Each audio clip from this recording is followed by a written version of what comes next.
All right, everybody, so the translation for Berserk Chapter 368 is out, so let's not waste any time. Let's get right into it. The chapter picks up exactly where we left off, with Guts falling down into this chasm where the entire ground had broken apart beneath his feet, and now he is surrounded by this mass blob of restless, angry souls, angry spirits of the dead, kind of similar to what we've seen before and confirmed when it switches over to Isidro, Serpico, Danan, and Isma, who, through a bit of dialogue, mentioned that this is the same thing that they saw at Albion when the Tower of Conviction fell. Now, the interesting thing about that is during the Tower of Conviction segment and in Albion, the reason that that entire mass of darkness and evil energy sort of rose up to begin with is because that is a place where many people died in horrible, traumatic, and unjust ways. There was a whole torture system that was happening there. There was diseases, there was plague, there was people dying of starvation. There was a whole bunch of horrible shit happening, which basically caused their spirits to be angry and restless and unable to pass on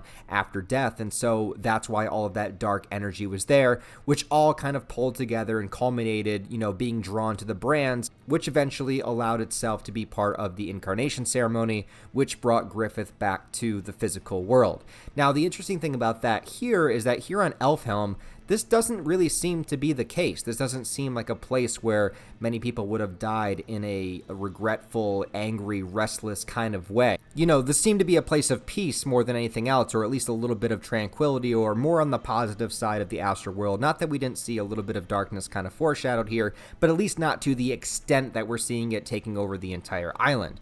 But of course, we do get Skull Daddy making an appearance here with a very long neck horse. But it is from Isidro's perspective, and he is very short, and I'm very short myself, and I'm also a ginger, but I definitely don't have a mermaid babe by my side, so you know what? Isidro's beating me in life right now. But a lot of people were wondering when Skull Knight was going to show up, and I kept saying to people, if you look at the last 3 or 4 Berserk chapters, in Berserk time, everything that's happened has happened in the span of about a minute and a half, maybe 2 minutes worth of time. So give Skull Knight a minute, man. He'll catch up. He'll get there. And of course, he is here. He would not miss this moment for the world. And he is here battling this sort of mass dark blob, just as he did before in the Conviction arc. He tells everybody to escape, as they would not be able to defend themselves against the sheer amount of darkness that is swallowing everything up. But he also mentions this weird line where the translation says that the beam of blinding light pierced this land, which I'm assuming is Griffith showing up here, which wedged open fissures which act as passages all over. So what I'm assuming that means is that all of these dark, restless souls are not actually from Elfhelm, or basically kind of like the sword of actuation can,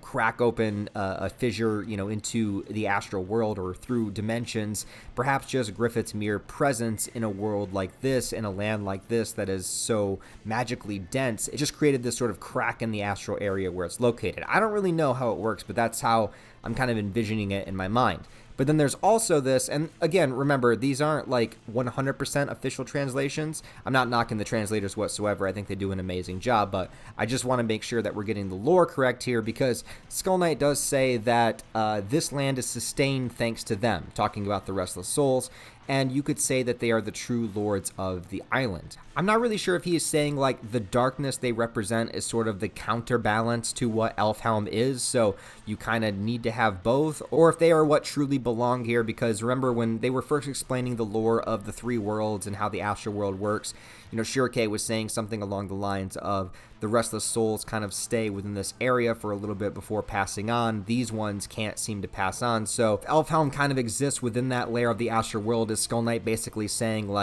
these spirits are going to be here regardless? Maybe that's what the spirit tree was keeping away. Maybe that's what Elfhelm was kind of protecting itself from. But these are the actual real entities, or the ones that are meant to be here more than the witches and the magical entities here. I'm not really sure what he means by this bit of dialogue, but hopefully that'll be explained a little bit more in future chapters. And then not only do we get Skull Knight featured in this chapter, but we also get my boy Roderick. Roderick is back for the first time since I don't even remember when. It's been so long. Roderick is here, my man. If I was gay, it'd be this man right here.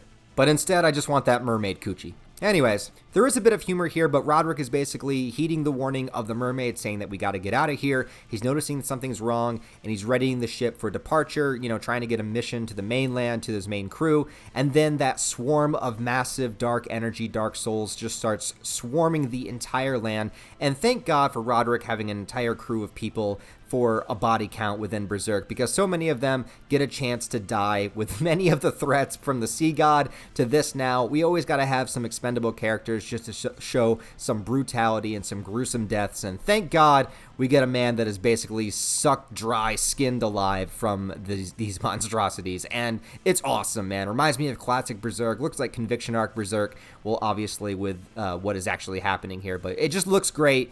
And of course, the first thing Roderick is thinking about is Farnese, man. That man loves Farnese with all of his heart. He is a true soldier of romance and dignity and honor and respect and bravery, and, he's just the man.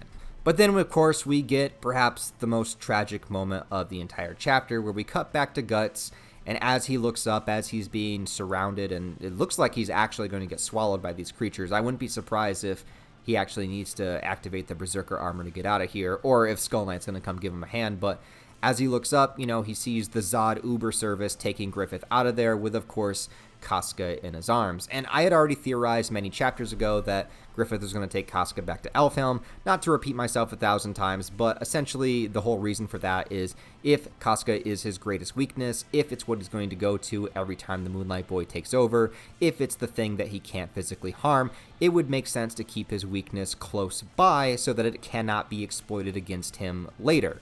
And also, if he is incapable of harming Casca, well, he probably wouldn't want her in any danger also. He is sort of compelled to protect her based upon being fused with the Moonlight Boy. To Guts, all he sees is the man who betrayed him. All he sees is Casca's abuser and rapist. All he sees is everything that he's been fighting against since the eclipse, since 20 years in our time, and probably several in the Berserk time. Looking up and seeing everything he worked for, bringing Casca here, getting her healed, getting her to someplace safe. That was the entire point of all of this. Looking up now and seeing her taken away from him, flying high into the sky like something angelic as he descends into the ground, into this dark, hellish-like world. As much good as Guts tries to do, he is constantly dragged down. And as dark and vile as Griffith is, he is constantly rising higher. And the final pages of the chapter show the spirit tree going down. Looks like burning up, falling into the ground. So again, something that I had predicted to have happen. And I do really like that it is Puck looking on. It kind of brings everything full circle. I like that they've been focusing on Puck's reactions a little bit in the newer chapters, just simply because, he was such an important character to begin the story with. So I kind of like just seeing things through Puck's perspective. And I feel like they might be doing some justice to Puck moving forward. I don't know. I just get a vibe that that's something they might be doing. But other than that, guys, I also believe that there are 2 chapters left of the Elf Island chapters. Now, some people are saying that it's going to go into a completely new arc. I think it's still going to be Fantasia. It's just going to be like the second part of Fantasia, just like how Conviction was Lost Children and then it was Binding Chains. It's still in the same major overall arc. It's just a different segment of it. But we still have a lot here that we need to tackle because we got whatever is happening to Guts right now. We have the darkness spreading all over the entire island. Where's Farnese and Shirke? They were not featured in this chapter, so where the hell are they?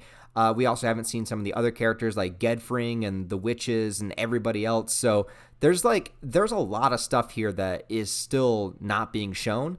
Understandably so, because there's just so much happening and there's so many characters. But we got 2 chapters to wrap up Elfhelm, and we need to start seeing some more people. So hopefully that will be the next chapter, picking up the pieces, and then we're going to head into whatever is next in Berserk, and I personally just can't wait for it. So I enjoyed this chapter quite a bit. It was a bit quick, but I really love seeing Roderick, Skull Knight, some of the characters we haven't seen before, and just that tragedy with Guts, it really hit hard, guys. So let me know what you think about this chapter in the comments below. Tell me all your thoughts, theories, opinions. Let me know how you think it's gonna go in the future. But other than that, guys, I hope you have a wonderful rest of your day, and I'll talk to you guys next time.